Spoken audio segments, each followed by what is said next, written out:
Hi mga idol, welcome ulit sa another edition ng Berto TV sa Hungary. Ito nga ulit sa birthday nila. Hello, kamusta kayo? So yun nga mga idol, mga magandang balita sa mga aplikante ni Master Good na naiwan dyan sa Pilipinas. Tuloy na po ang inyong pag-alis po. Yes po.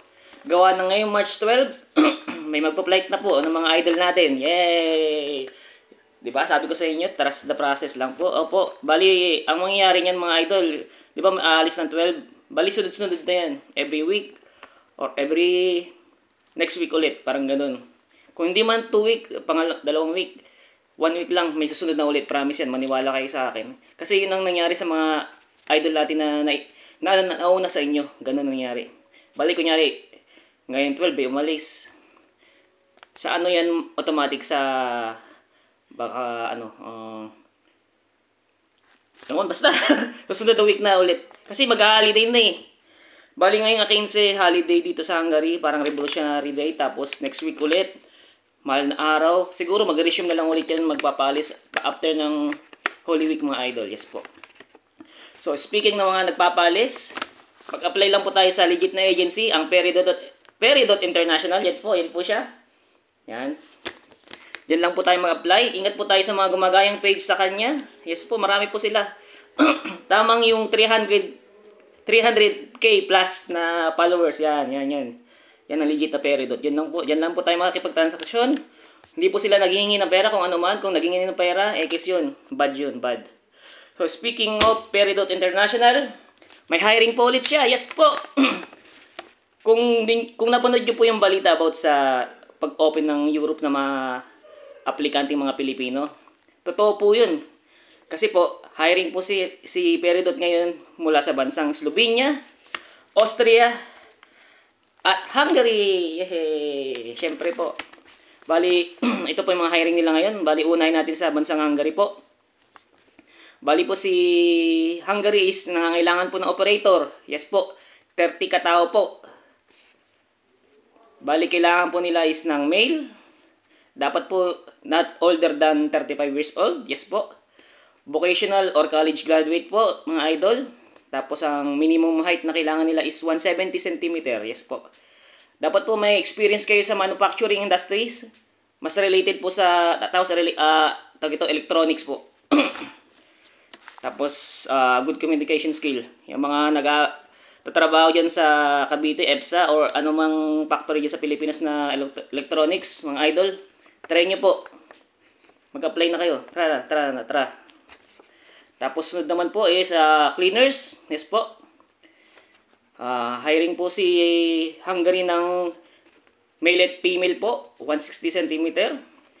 2 years experience po sa housekeeping. Kahit anumang related yan po. Sa hotel industry man or saan man. Tapos may knowledge sa paggamit ng mga housekeeping tools po. Yes po mga idol. Tapos knowledge din sa proper sanitation practices po. Dapat maano rin tayo sa English daw. Hinahanap nila good English communication skill daw. Tapos kung meron kang valid NC2, apply ka na rin idol. Pero importante dito may experience talaga mga idol. Kasi ngayon parang chani na yun ni Peridot International. Bali, yung mas priority nila yung may related talaga na experience. Yes po, maniwala kayo sa akin mga idol. Tapos po si Hungary ulit, meron din pong hiring yung material handler po sa FBZ. Yes po. Bali, dapat doon po ako nagkataon, doon ako madedeploy sa FBZ na yan. Kung di natuloy si Master Good, doon po ko dapat malalagay. Pero sa awa ng Diyos, natuloy naman sa Master Good na nandito ako ngayon. Bali po, kailangan nila is male, 160 cm po. Kahit high school graduate lang po, walang problema. 3 years experience po. Dapat kaya nyo magbuhat ng 30 to 70 kilos na mabigat. Ano yun mga, kasi yung FBC idol, ano yan, paggawa ng unan yan. Yes po. Bali mga peder yun, mga balayibo ng pato, yun. Mga pato po. Yung mga unan na, basta unan, yun.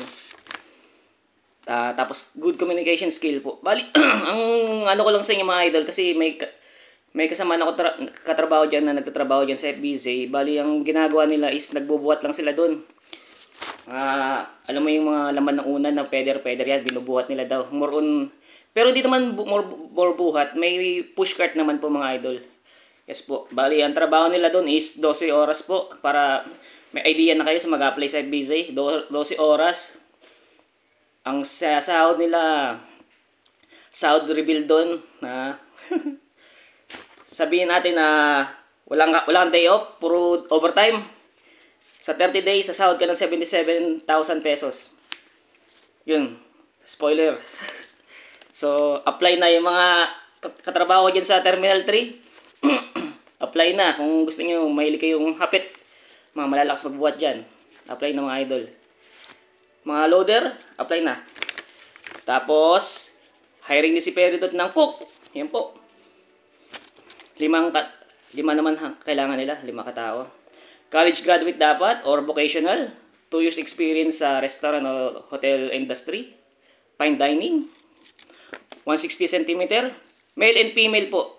Kaya yung mga female natin dyan, apply na mga idol. Apply. Dapat po may 2 years experience ka sa tawag ito. Nawala na tuloy ako. 2 years experience sa restaurant and hotel industry po mga idol. Good communication skill, English. Yes po. Liban doon, meron din po tayong kitchen helper. Kitchen helper. Yan po. High school graduate po dapat. Tapos, or vocational. 2 years experience. Knowledge sa preparing ng food according sa utos ng chef. Siyempre, sasabihin sa'yo ng chef, mag-prepare ka ng ganyan. Maghiwa ka ng mga recado o ano man. Ganun. May knowledge sa kitchen, sa all about cleaning. Siyempre, yung mga equipment dun sa kitchen, siyempre, kailangan malinis yun pagkatapos niya magluto-luto. Asikasuhin yun bilang kitchen helper, mga idol. Kailangan malinis. At male and female po, yes mga idol. Male and female po, good good English communication skills, yun po, kailangan nila. Tapos po, ano pa ba? Ito, machine operator po, CNC. 5 katao naman po. 2 years experience sa production manufacturing. Fit to work. High school graduate ka man or vocational, walang problema. Male, 160 cm naman po. Yes po. Yan. Tapos, baling naman tayo sa bansang tama to. Slovenia. Yan. Ito, Slovenia naman po. Bali, si Slovenia, kailangan niya ng operator na 10. At production technician, 10 rin. Yes po. Vocational graduate daw dapat. 160 cm. 2 years experience sa manufacturing. Automotive dapat. Yung mga parts ng mga sasakyan. May knowledge sa SMT, PLC machine. Basta, mga operator dyan, alam nyo na yan. Good communication skill. Yes po. Tapos, chef naman. 5 katao, chef. Dapat graduate ka ng best. Siyempre, chef, ibang rin to. Qualification nila, kaya medyo, kailangan graduate ka ng best HRM, mga idol. Yes po. NC2. Tapos, may 2 years experience ka sa cooking meals for industry like school and retirement homes. Yes po. Parang ang setup ng trabaho doon parang related doon. May experience ka sa mga hot and cold meals. Yes. Parang sa Pilipinas lang din, parang ganito yung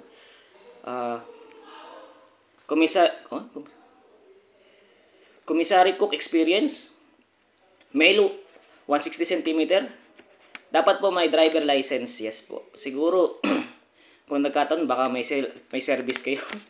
Mga idol, yung mga chef natin yan na sa Pilipinas, apply na po kayo. Wala pong masama mag-try, wala pong problema. Slovenia yun, idol. Mga idol, Luka Doncic. Ohoy! Maganda doon, mga idol. Maganda sa oran doon. Maniwala kayo, Slovenia. Tapos, kailangan rin nila ng kitchen assistant. Yes po, 5 naman po. Vocational graduate. Mga HRS yan, pati FB. Food and beverages, mag-apply na kayo mga idol. Kung meron kayong NC2 certificate, mas mainam. 2 years experience dapat, kahit pa paano, nagtrabaho, working student or something. 2 years experience in fine dining, restaurant, hotel industry or catering, mga idol. Male and female naman po. Yes po. Kaya apply ng apply. Walang masamang sumubok. 160 cm at good English communication skills po. Tapos doon, naghahanap din Slovenia ng production line operator po. Yes po. 5 katao naman po. Vocational graduate. 2 to 3 years ng experience. Dapat may alam siya sa troubleshooting ng automated machine. Male, 165 cm naman. Good English. Siguro, kaya ganun ang height na kailangan nila. Gawa ng yung mga, bilang production line operator, kasi nakikita ko yung mga trabaho nila. Medyo, kahit pa paano, kailangan may height dun. May mga ina-ayos-ayos kayo, mga anik-anik dun. Yes po, yun mga ginagawa. Kunyari, biglang tumigil yung makina, kailangan alam mo kung saan nanggaling yung problema. Yes po, iikutin mo yung paikot. Kasi ganun sa amin, ganun ginagawa ng operator. So, mga idol dyan, mag-apply na sa hiring ng Slovenia. Yay! Ano to? Tapos sa bansang Austria naman po mga idol, hiring naman. Sa Austria naman tayo dadako. Machine technician po. College or vocational po. College or vocational graduate. 3 years experience sa mechanical machine. Ito, turning, milling, welding, and hydraulics and pneumatics. Excuse me. Hindi ko alam kung ano-ano yung mga idol, pero mga machine technician dyan, apply na mga idol. 3 years patas ang experience. Walang masama sumubok mga idol. Bali guide ko lang to sa inyo. Mag-apply na kayo mga idol. Sa bansang Austria, no? Lapit sa Germany. Ang ganda rin ang sahuran dito mga idol. Kaya mga tao dyan sa Pilipinas, pagkakataon nyo na to, sumubok kayo ng sumubok. Walang masama. So, ulitin ko ulit mga idol, ang hiring.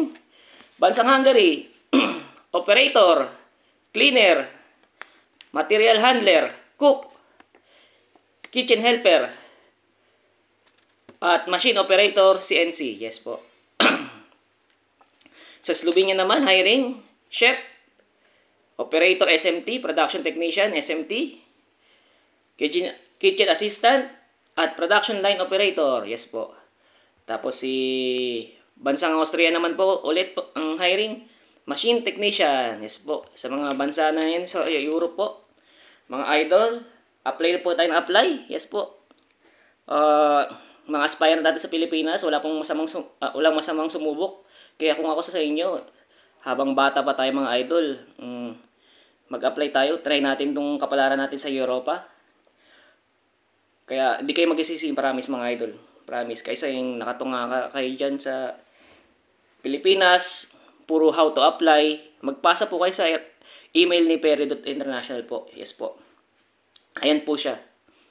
Ayan. Magpasa po kayo dyan. Nalagay ko rin po sa link yung email address na pwede pagpasahan nyo. Kasi, dati po kasi ako, online lang ako eh. Yes po. Yan, Perry.international. So, ito yung mga hiring nila lahat. Papak! Yan. Bansang Europe lang tayo mga idol ha. Wala. Pero hiring din sila sa New Zealand, Bahrain at iba pang bansa. Kaso nga lang hindi ko pinokus yun. Kasi more on Europe tayo kasi andito tayo. So, yun mga idol. Hope na may natutunan kayo sa video ko at na-inform kayo sa mga hiring ni Perry International. Sa mga aspirants dyan sa Pilipinas, wag kayo sumuko. Sa mga papunta na dito mga Pilipino, ako'y saksing buhay. Trust the process.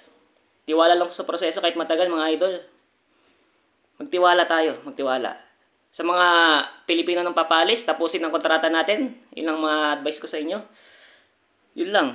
So, hanggang dito na lang ulit mga idol. Sa ulitin, like, subscribe, share. Don't skip ads. Tagal-tagal ko na nagbibideo. Hanggang ngayon, wala pa rin ako. Huwag ka mag-skip kasi. Sige mga idol, sa ulitin, bye-bye.